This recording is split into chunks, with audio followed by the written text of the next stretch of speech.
Wing अपने ही ख्यालों में था, खुद से ही बातें कर रहा था। और तब वहाँ पर कुछ देर बाद 3 पर्सन की एंट्री होती है। मोस्टली तो वो 3 पर्सन पहले आए थे और उनके पीछे और कुछ पर्सन्स थे। सबसे पहले जो 3 पर्सन आए थे वो थे हमारे लैन सीचैन, यांग और हमारा लैन वांगची। उसके पीछे आए थे अंकल चिरैन, हमारी क्वीन वी क्लैन की आई और जिया। ये सभी लोग एक साथ रूम में एंटर करते हैं और तब विंग कहता है, अरे आप सब। वो अपनी बेड पर बैठा हुआ था, इसीलिए वो वहीं से उन्हें झुक कर वो करता है। और तब वो अपनी डैडा की तरफ देखता है और कहता है, डैडा क्या हुआ? आप सब यहाँ अचानक से? क्या कोई बात हुई है? क्या आप लोग मुझे बताना चाहते हो? अब तो लंजा भी आ गया है। हाँ, तो फिर वो मुस्कुराते हैं, अपने बच्चे के पास जाते हैं और वहीं बेड के पास उसकी बैठ जाते हैं और बाकी सब एक एक चेयर्स पर बैठ जाते हैं। और तब हमारे यांग अपनी बात कहना स्टार्ट करते हैं। वो कहते हैं कि तुम दोनों को, यानी वो वांगची और विंग की तरफ देखते हैं और कहते हैं, तुम दोनों को तो पता ही है कि जब ब्लैक जेट आए थे तो क्या क्या हुआ था और कैसे वो अपने साथ विन रूहान और विन चाओ को वापस लेकर गए हैं। और हम नहीं जानते कि विन रूहान या विन चाओ के साथ क्या हुआ, क्योंकि एक बार वो उन्हें वापस लेकर गए, उसके बाद उनकी कोई खबर नहीं आई है, इसीलिए हम नहीं जानते। और अभी के लिए तो विन चाओ का बड़ा भाई विन शू ये सब कुछ संभाल रहा है विन क्लैन को, और ये सब कुछ हैंडल कर रहा है। और लेकिन बात उनकी दिक्कत की नहीं है, बात हम दोनों लैन क्लैन और वी क्लैन की है। कि तुम्हें पता है कि अब हमने ब्लैक जेट से वादा किया था और सबके सामने किया था कि हम अपनी बाउंड्रीज़ को और वो सभी नियम को हटाएंगे। बट इसे हटाने के लिए बहुत ट्रबल होगा, क्योंकि लोगों के मन में जैसा ही एक दूसरे क्लैंस के लिए नफ़रत है, वो इतनी जल्दी सही नहीं होगी। और अभी तक तो सभी लोगों को इस बारे में पता भी नहीं है, इसीलिए सबसे पहले तो उन सबको बताना है, समझाना है और कुछ ऐसा करना है जिसकी वजह से वो आपस में एक दूसरे क्लैंस की रिस्पेक्ट करे और उनके लोगों की भी। विंग कहता है, डैडा आप भी प्लीज़ ये गोल गोल जलेबियों की तरह बातें मत कीजिए, सीधा सीधा कहिए, बात कहना क्या चाहते हैं। तब यांग एक गहरी सांस लेते हैं और तब कहते हैं, हम चाहते हैं कि तुम और वांगजी शादी कर लो। विंग कहते, क्या? और तब वांगजी अपने गगन की तरफ देखता है और हुआन का सर झुका हुआ था, मानो कि वो यांग की बातों से सहमत है, बट वो सहमत नहीं भी है, क्योंकि वो नहीं जानते कि वांगजी के दिल में क्या है। और तब विंग कहता, बिल्कुल नहीं। इससे पहले कि वो कुछ और कहता, वांगजी चुपचाप अपनी चेयर से उठ जाता है एंड वो बिना कुछ हाँ कहे ना कहे या बिना कुछ कहे चुपचाप उस कमरे से निकल जाता है। और तब विंग कहता है, नहीं, बिल्कुल नहीं, मैं इस आइसी कोल्ड इडियट से बिल्कुल शादी नहीं करूँगा। मैं नहीं चाहता कि मैं एक ऐसे अल्फा से शादी करूँ जिसे पता ही नहीं कि फीलिंग्स क्या होती है, जिसे पता ही नहीं कि प्यार क्या होता है, जिसे पता ही नहीं कि केयर क्या होती है। मैं नहीं चाहता कि मैं एक ऐसे अल्फ़ा का ओमेगा बनूं जिसके दिल में कोई फीलिंग्स नहीं है। डैडा, इससे अच्छा तो आप मुझे सज़ा दे दीजिए, मैं वो लेने को तैयार हूँ, बट इससे शादी नहीं, बिल्कुल नहीं। अगर आपको शादी करानी ही है मेरी, तो आप ऐसा करिए ना, एक पत्थर की मूर्ति ला दीजिए, मैं उससे शादी कर लूँगा, बट इससे नहीं। इसके पास तो कोई फीलिंग्स नहीं है, कुछ कोई दिल नहीं है, ये हार्टलेस है और ये बहुत ज़्यादा बुरा है। इसने मुझे न जाने कितनी बार रिजेक्ट किया, मैंने अपनी फीलिंग्स को इसे बताया, बट इसे इसका कहना है कि इसे पता ही नहीं कि प्यार क्या होता है। और ये मुझसे शादी करेगा और इसने एक बार भी ना हाँ कहा ना कहा। देखा, इसे कोई फ़र्क नहीं पड़ता कि एक ओमेगा की लाइफ बर्बाद हो या ना हो, इसे क्या फ़र्क पड़ता है। इसे तो अपनी वो 3000 बेकार नियम पढ़ने हैं, फॉलो करना है, उसे ही करना है। इस बेवकूफ़ आइसी कोल्ड इडियट। इससे पहले कि वो अपनी बात पूरी करता, लैन हुआन गुस्से में विंग का नाम लेते हैं और अपनी सीट पर खड़े हो जाते हैं। और तब लंजा कमरे में एंटर करता है। वो सब देखते हैं कि लंजा कमरे में ही आता है। और तब लंजा कहता है विंग। उसके दिल में विंग को लेकर सच में उसकी उस वॉइस से लग रहा था कि उसके दिल में विंग को लेकर कुछ तो है। बट विंग अभी बहुत ज़्यादा गुस्से में था, इसीलिए उसने गुस्से में कहा, क्या है, अब क्या चाहते हो तुम? हाँ। तो फिर वांगजी अपने हाथ पीछे जो उसने हाथ किए थे उस हाथ को एक करके वो बाहर लाता है। उसके हाथ में एक हेयर पिन थी। वो विंग को वो हेयर पिन उसके हाथ में रखता है और दूसरे हाथ में एक नेकलेस था, वो भी उसे देता है और कहता है विंग, ये दोनों चीज़ मेरी माँ की आखिरी निशानी है। यही दो चीज़ है जो माँ के जाने के बाद मेरे पास है, उनकी याद के लिए। तुम्हें पता है विंग, ये ये चीज़ बहुत अच्छी है, ये बहुत ज़्यादा लगी है। माँ कहती थी कि वो हमेशा मुझे और मेरे ओमेगा को प्रोटेक्ट करेंगी और इन चीज़ों को अपने पास रखोगे ना विंग, तो तुम्हें लगेगा कि मेरी माँ तुम्हें बाहर से तुम्हें प्रोटेक्ट करेंगी। तुम्हें बहुत अच्छा फील होगा विंग, इसलिए तुम इसे रखो अपने पास। विंग एकदम चुप हो जाता है, एकदम शांत हो जाता है। उसे भी इतना ज़्यादा गुस्सा आ रहा था, बट वांगजी की ये प्यारी सी बातें सुनकर वो एकदम चुप हो जाता है। तब वांगजी कहता है विंग, मैं जानता हूँ कि मैंने तुम्हें रिजेक्ट किया है, बट विंग मैं सच बोल रहा हूँ, मुझे नहीं पता प्यार क्या होता है। मैंने कभी इन फीलिंग्स को एक्सपीरियंस या जाना नहीं है इनके बारे में, और किताबों में भी इनके बारे में कुछ नहीं बताया जाता। मुझे माफ़ कर दो विंग, मैं नहीं जानता प्यार क्या है और क्या होता है। और ऐसा कहकर वो वहाँ से चुपचाप बाहर चला जाता है। वो इससे पहले जाए तो फिर वान पूछते हैं, कहाँ जा रहे हो तुम? वांगजी कहता है, गगो, आज से क्लासेस स्टार्ट होंगी और आज सबसे पहली क्लास मेरी है। मैं नहीं चाहता कि ये स्टूडेंट्स को उनकी पढ़ाई में लेट हो। गगो, मैं 1 घंटे बाद अपनी क्लास को पूरी करके वापस यहाँ आता हूँ। उसके बाद आप लोगों का जो भी डिसीज़न हो मैं उसे फॉलो करूँगा। तब फिर विंग कहता है, तुमने ये दोनों चीज़ देकर क्या जताना चाहते हो मुझे, कि तुम हाँ कह रहे हो शादी के लिए? वांगजी इससे पहले कि पूरे रूम से बाहर निकलता, वो बिना घूमे ही कहता है, मेरे हुआन गो चाहते हैं कि मैं तुमसे शादी करूं, तुम्हें अपना मानूं, इसीलिए अब तुम मेरे हो। मरते दम तक तुम्हें प्रोटेक्ट करूंगा। अगर तुम मुझे शादी नहीं भी करना चाहते तब भी, जब तक मैं ज़िंदा हूँ कोई भी तुम्हें चोट नहीं पहुँचा सकता, और तब से तुम मेरी जिम्मेदारी हो। और वो ऐसा कहकर वहाँ से चला जाता है।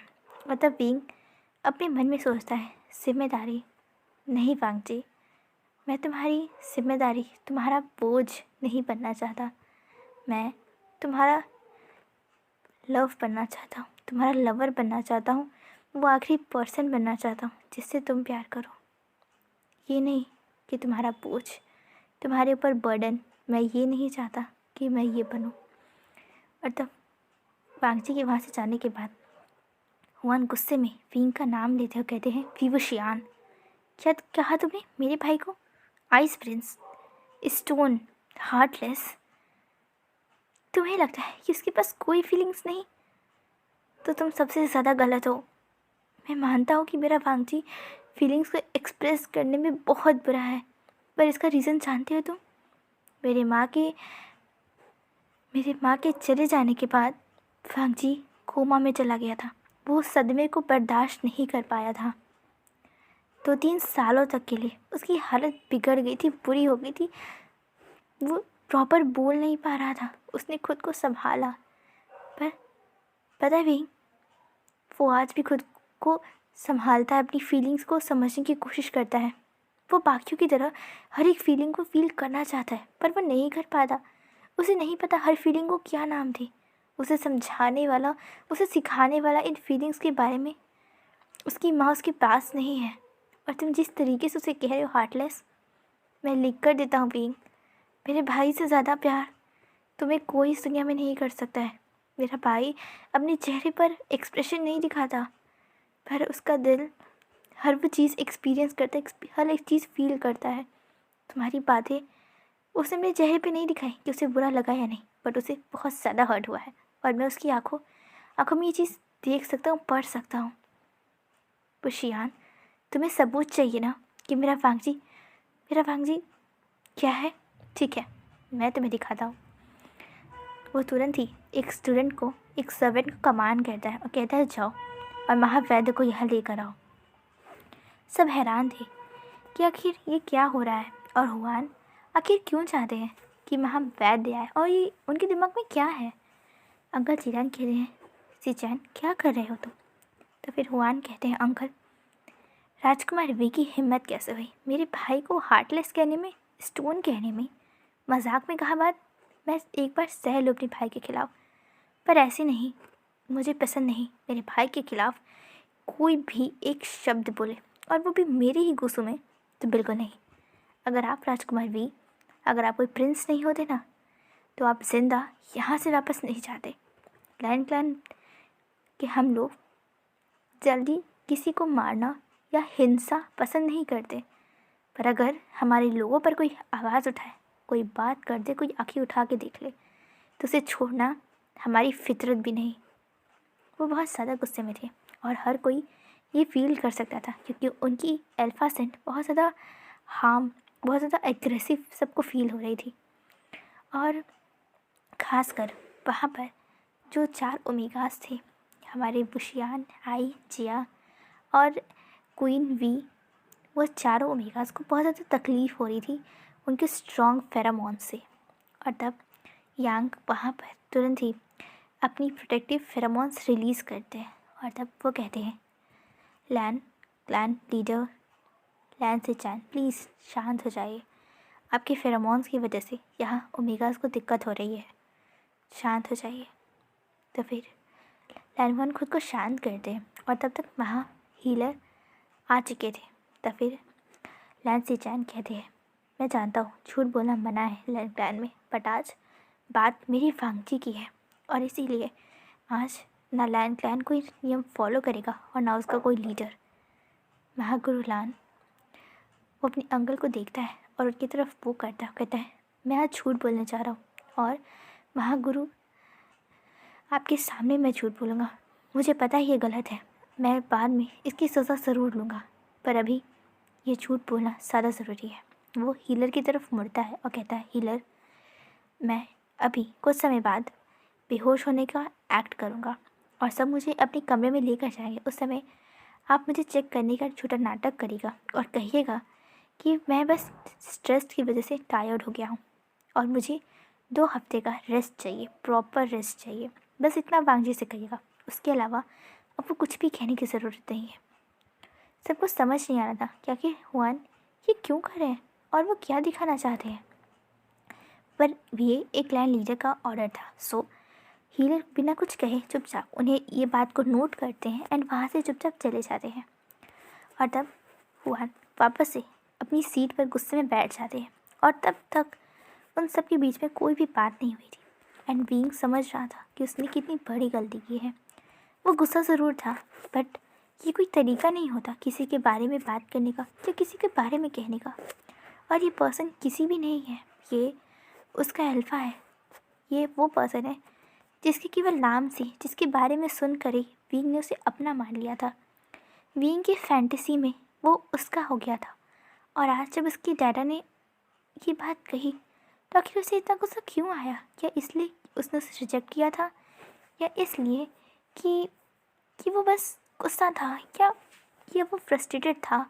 उसे खुद समझ नहीं आ रहा था कि आखिर उसने ऐसा क्यों किया। आखिर उसने अपनी वांगजी के खिलाफ ये सब कुछ क्यों कहा? उसे हर्ट किया, उसके गगर को हर्ट किया, लैन हुआन को हर्ट किया, यहाँ पर सबको हर्ट किया क्योंकि वो अपने मदर और फादर की आंखों में भी देख सकता था। ये उन्हें बिल्कुल पसंद नहीं आया जिस तरीके से हमारे बीइंग ने हमारे लंचा के बारे में कुछ भी कहा था। हालांकि ये बात वो भी जानते थे कि उन्होंने बीइंग ने जो कहा वो सही है, वो फीलिंग्स को वांगजी एक्सप्रेस नहीं करता, बट विंग ने अपनी शब्दों से बहुत बुरी तरीके से वांगजी को इंसल्ट किया, उसकी बेइज्जती की। और ये बात गलत है। कोई भी पर्सन किसी को भी ह्यूमिलेट नहीं कर सकता। चुपचाप वहाँ पर शांति थी। 1 घंटे बाद जब फाइनली हमारे हुआन को लगता है कि वांगजी आ रहा है, तो वो कहते हैं विंग की तरफ देखकर कि राजकुमार वी, अब आप देखिए मेरे भाई के दिल में क्या है। वो ऐसा एक्ट करते हैं कि वो विंग को मिलकर जा रहे हैं बाहर, एंड वहाँ से सामने से वांगजी आ रहा था।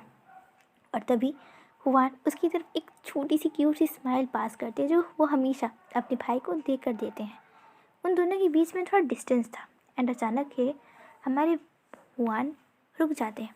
वो अपने सर पर अपने सर को पकड़ते हैं अपने हाथ से, और वो ऐसा एक्ट करते हैं कि वो उनके सर में दर्द हो रहा है, वो घूम रहा है, एंड वो तुरंत ही वहाँ गिर जाते हैं। ये देखकर वांगजी अपनी जगह पे एकदम खड़ा रह जाता है, एकदम स्टंट हो जाता है, एंड वो ज़ोर से चीख कर कहता है गगा। आज पहली बार वांगजी की ये वॉइस पूरे गूसू में, पूरे लैंडलाइन में सुनाई दी थी। हर एक पर्सन जो वहाँ से गुजर रहा था एकदम चुप हो जाता है, एकदम स्टंट वहीं खड़ा रह जाता है। वांगजी जल्दी से दौड़ कर अपने गगा के पास आता है, अपने गगा की सर को अपनी गोद में पकड़ लेता है, उन्हें अपनी गोद में रखता है और उन्हें हिलाते हुए कहते हैं गगा प्लीज़, गगा आंखें खोलिए, गगा क्या हुआ आपको। वांगजी की आंखों में आंसू आ गए थे। वांगजी एकदम वरीड हो गया था, और अंदर से लैन चिरान और क्लैन लीडर वे, उनकी वाइफ क्वीन आई जिया, वो सभी बाहर आते हैं। और विंग बस अपने बेड से बैठकर ये सब कुछ देख रहा था, और वो देख रहा था कि कैसे वांगजी का दिल कैसे दर्द कर रहा है, उसकी आंखों से कैसे आंसू गिर रहे हैं। उसने कभी भी ये नहीं सुना था कि गुस्सू के सेकंड प्रिंस कभी अपने चेहरे पे कोई इमोशन एक्सप्रेस करते हैं, या कभी वो रोए थे, क्योंकि उसने कभी नहीं सुना ये रोते हुए उनके बारे में। बट आज वो लंजा को जब रोते देख रहा था, उसके दिल में एक बहुत कसक उठी, उसके दिल में एक पेन हुआ, उसके दिल में एक अजीब सी बेचैनी हुई कि आखिर उसने ऐसा क्यों कहा, आखिर क्यों उसने ऐसा कहा। और आज उसकी वजह से लंजा सफ़र कर रहा है, उसकी आंखों में आंसू है। और तब वांगजी जल्दी से कुछ वहाँ डिसेबल्स को कहता है गगा को उठाने में मेरी हेल्प करो, हमें इन्हें तुरंत ही हांशी लेकर जाना होगा।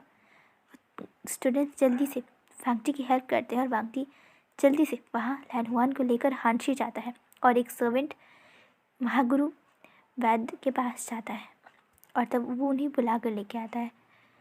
और तब वांगजी यहाँ हुआन को उसके बेड पे लुटाता है, और तब वो उसके पास ही बैठता है और उसे हिलाते हुए कहते गगा प्लीज़ उठिए, गगा गगा आपको क्या हुआ, गगा प्लीज़ देखिए देखिए आपको वांगजी यहाँ है, गगा प्लीज़ कुछ बोलिए, गगा ऐसा ऐसा चुप मत रहिए गगा, आपको तो हंसना पसंद है ना, आपको वांगजी से बातें करना पसंद है ना, आप चाहते हो ना कि वांगजी बहुत सारी बातें करे।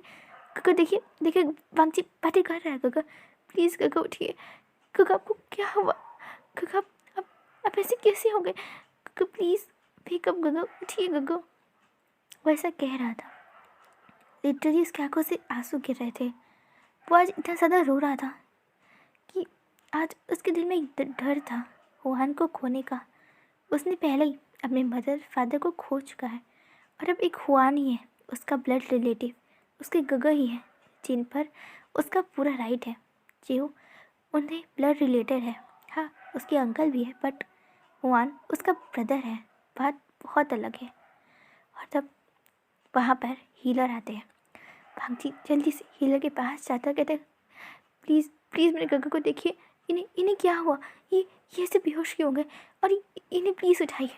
आज वो बहुत ज़्यादा पैनिक कर रहा था, जो अपनी बातें केवल 1 या 2 शब्द में कहता है, आज वो इतना सब कुछ कह रहा था, वो भी इतनी ज़्यादा पैनिक के साथ। फिर हीलर आते हैं और कहते हैं राजकुमार सेकंड प्रिंस ऑफ गुसू शांत हो जाइए, हम क्लैरिडा को देखते हैं, और आप प्लीज़ बाहर जाइए। वो डिसिपल्स को कहता है कि प्लीज़ इन्हें बाहर लेके जाओ, और डिसिपल्स वांगजी को वहाँ से लेकर जाते हैं। वहाँ सब कोई आ गया था, बाहर कमरे के सब कोई खड़ा था। एल्डर्स खड़े थे, अंकल चिरान खड़े थे, आई जिया, दोनों ही बाकी क्लास के लीडर जो वहाँ थे वो सभी आ गए थे। और यहाँ तक कि हमारा विंग भी आई और जिया की मदद से वहाँ पर आकर बैठ चुका था। वो सब कुछ बस वो चुपचाप बैठ कर ये सब कुछ देख रहा था। फांगजी कैसे रो रहा था। फांगजी अपने घुटनों पे आ चुका था एंड वो लिटरली रो रहा था। वो बहुत ज़्यादा डर गया था। ये सब कोई देख सकता था। अंकल चिरान, उनके दिल में खुद फांगजी को ऐसे देखकर दर्द होता है। ये पर्सन जिसके दिल में, जिसे देखकर कोई भी नहीं कह सकता था कि इसके दिल में फीलिंग्स भी है, पर आज अंकल चिरान को उनकी आंखों में भी आंसू की एक पतली पतली सी लेयर आ गई थी। फांगजी को ऐसे फूट फूट कर रोते हुए देखकर उनके दिल में एक अजीब सा दर्द, एक अजीब सी बेचैनी हो गई थी और वो खुद को कंट्रोल नहीं कर पाए और वो फांगजी के पास वहीं घुटनों पे बैठ जाते हैं। वो फांगजी के आंसू को पोंछते हैं और उसे हग कर लेते हैं और कहते हैं, फांगजी शांत हो जाओ, हुआन को कुछ नहीं हुआ, वो सिर्फ बेहोश हो गया होगा, वो अपने आप पर बहुत स्ट्रेस लेता है और कुछ नहीं, फांगजी शांत हो जाओ। और फांगजी लिटरली बहुत ज़्यादा रो रहा था। ये देखकर वहाँ हर कोई पर्सन, उसके दिल में एक अलग सी दर्द होता है, एक अलग सी बेचैनी थी हर एक के दिल में। और तब कुछ देर बाद वहाँ वो दोनों ऐसे ही रहते हैं और तब वहाँ हीलर आते हैं। फांगजी और चिरान दोनों जल्दी से खड़े होते हैं। फांगजी जल्दी से हीलर के पास जाता है और कहता है, गगो गगो कैसे, क्या क्या वो ठीक है, क्या उन्हें होश आया, वो ठीक है ना। तब फिर हीलर कहते हैं, राजकुमार लान वो बिल्कुल ठीक है और क्लैन लीडर को होश आ गया है। उन्हें क्या हुआ था, वो क्यों बेहोश हो गए। क्लैन लीडर लान खुद पर बहुत ज़्यादा प्रेशर ले रहे हैं और हमें लगता है कि वो बिल्कुल भी आराम या खुद को आराम नहीं दे रहे हैं और ना ही वो अच्छे से खा रहे हैं। इसीलिए उनकी स्पिरिचुअल पावर बहुत ज़्यादा कम हो चुकी है, इसीलिए वो बेहोश हो गए थे। और डरने की ऐसी कोई बात नहीं है, वो बिल्कुल ठीक है। भक्ति कहते, क्या गग अपना ध्यान नहीं रख रहे हैं। तो फिर वो पूछता है, हीलर क्या क्या मैं उनसे मिल सकता हूँ, क्या वो ठीक है, क्या मैं जाऊँ। हीलर कहते हैं, हाँ ज़रूर, आप सब उनसे मिल सकते हैं, उन्हें होश आ चुका है।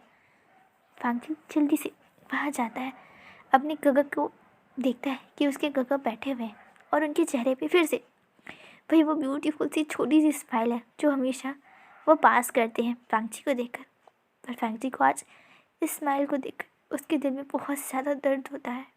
वो चुपचाप जल्दी से जाता है और अपने हुआन गग को, अपने लहन सी चैन गग को एकदम टाइटली पकड़ लेता है, उन्हें हग कर लेता है। फांगजी के इस एक्शन को देखकर वहाँ पर सबसे ज़्यादा शॉक तो हुआन हो गए थे।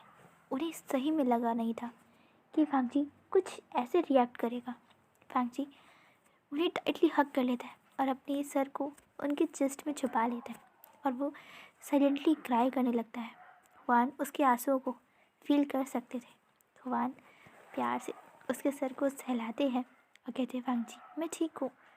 और फांगजी अपने आंसू को पोंछता है, उनसे दूर होता है और गुस्से में कहता है, क्या ठीक हूँ, आपको किसने कहा था इतना ज़्यादा स्ट्रेस लेने को। क्या क्या आपने मुझसे वादा नहीं किया था कि आप अपना ध्यान रखोगे। हाँ, आप उस बार भी बीमार हो गए थे क्योंकि आपने अपना ध्यान नहीं रखा था। आप फिर से आपने कहा था ना कि आप और मैं दोनों मिलकर गुस्सों को संभालेंगे।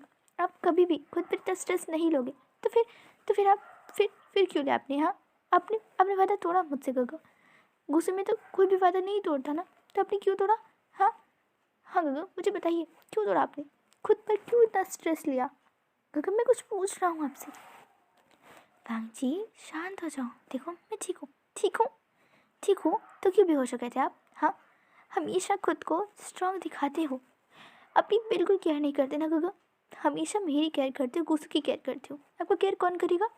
हाँ गगा बहुत हो गया, अब आप 2 हफ्तों के लिए अपने बेड से हिलेंगे भी नहीं, समझे आप। और पूरे गुस्से की जिम्मेदारी मैं खुद लूँगा, एक पल के लिए भी अगर आपने चिंता की गुस्सों के बारे में ना। गगा मैं सच बता रहा हूँ, मुझसे बुरा कोई नहीं होगा। आपने मेरा वो डेविल या इवल रूप नहीं देखा होगा। आज मैं सबको सच में आपका वो रूप दिखा दूंगा अपना। फांगजी शांत हो जाओ। क्या शांत हो जाऊँ। हाँ, क्या शांत हो जाओ। आप बेहोश हो गए इस तरीके से, आपको कुछ हो जाता तो। आपको पता है मेरी जान निकल गई थी गगा। आपको पता है ना, माँ पापा के जाने के बाद एक आप हो जिसे प्यार करता हूँ मैं, जिसे अपना मानता हूँ, जिसे ये केयर करता हूँ, जो मुझसे प्यार करता है, जो मेरी केयर करता है। क्या चाहते हो? हाँ, आप भी मुझे छोड़ कर जाना चाहते हो? काका, सुन लीजिए आप, अगर आपने खुद को कुछ भी किया या आपको कुछ भी हुआ तो वांगजी भी आपको वही फॉलो करेगा जहाँ आप जाओगे। आपको गॉड के पास जाना है ना, ठीक है, वांगजी भी वहीं आएगा। वांगजी, नहीं नहीं, क्या? हाँ, खुद की हिम्मत कैसे की, खुद की तबीयत को इतनी बिगाड़ लेने की? काका, अच्छा नहीं हुआ, अच्छा नहीं किया आपने, ये बिल्कुल भी अच्छा नहीं किया। वांगजी शांत हो जाओ, मैं बिल्कुल ठीक हूँ। वांगजी टाइटली बस उन्हें हग कर लेता है और वापस से साइलेंटली उनकी आर्म्स में क्राई करने लगता है। और तब वहाँ पर सब खड़े थे और वहाँ पर ऑलमोस्ट हर एक ओमेगा की आंखों में आंसू आ गए थे, यहाँ तक कि विंग खुद रो रहा था। अंकल चिरान के भी आंखों में आंसू थे, यहाँ तक कि हर एक क्लैन लीडर ऑलमोस्ट उसकी आंखों में आंसू थे ही। और तब धीरे धीरे वांगजी साइलेंटली वही क्राई करने लगता है। ऐसे ही कुछ समय बीतता है। सब हुआन से, जो भी उसके क्लैन के लोग थे, उनसे पूछते हैं, एल्डर्स हुआन से बातें करते हैं। और अभी भी वांगजी हुआन को ऐसे ही टाइटली हग किए हुए था। और वो सब बात करके जब वहाँ से चले जाते हैं तो हुआन धीरे से वांगजी के बालों को सहलाते हैं, कहते वांगजी। और तब उन्हें फील होता है कि वांगजी तो रोते रोते सो गया है। और हुआन ये देखकर मुस्कुराते हैं। और तब वो धीरे से ऐसे ही वांगजी को टाइटली पकड़ लेते हैं। और तब भी वो राजकुमार वे की तरफ देखते हैं और कहते हैं, देख लिया आपने, किसने कहा कि मेरे भाई के पास दिल नहीं है? मेरे भाई के पास जो दिल है ना, वो इस दुनिया में किसी के पास नहीं है। वो सबसे ज़्यादा प्यार करता है। वो, उसका दिल केवल उनके लिए धड़कता है जो उससे प्यार करते हैं, जिसके लिए, पता है, आप आपको नहीं पता, बट मेरा वांगजी मेरे लिए कुछ भी कर सकता है। अगर आज वो यहाँ है ना, तो सिर्फ मेरी वजह से, सिर्फ मेरे लिए आज वो यहाँ है। उसने माँ से वादा किया था कि हमेशा गगन का साथ देगा, और आज इसलिए वो यहाँ है, वरना वो कब का माँ बाबा के साथ वहीं चला जाता जहाँ वो है। पर आज भी वो यहाँ है मेरे लिए। वो मुझसे बहुत ज़्यादा प्यार करता है। वो मुझसे ही नहीं, सबसे उतना ही प्यार करता है। वो अपनी फीलिंग्स को दिखाता नहीं, इसका ये मतलब नहीं कि वो हार्टलेस है, वो स्टोन है। समझे राजकुमार भी? दोबारा कभी भी मेरे भाई के लिए इन शब्दों का यूज़ मत कीजिएगा, वरना मुझसे बुरा इस दुनिया में आपको कोई नहीं मिलेगा। मैं जितना अच्छा हूँ उससे कई गुना ज़्यादा बुरा हूँ, ये बात आप याद रखिएगा। और वह ऐसा कहकर वहाँ से कहते हैं एकांत। और उसके बाद वहाँ से सब कोई चला जाता है और वो वांगजी की तरफ देखते हैं, जो उनके आर्म्स में एक छोटे से प्यारे से बच्चे की तरह सो रहा था।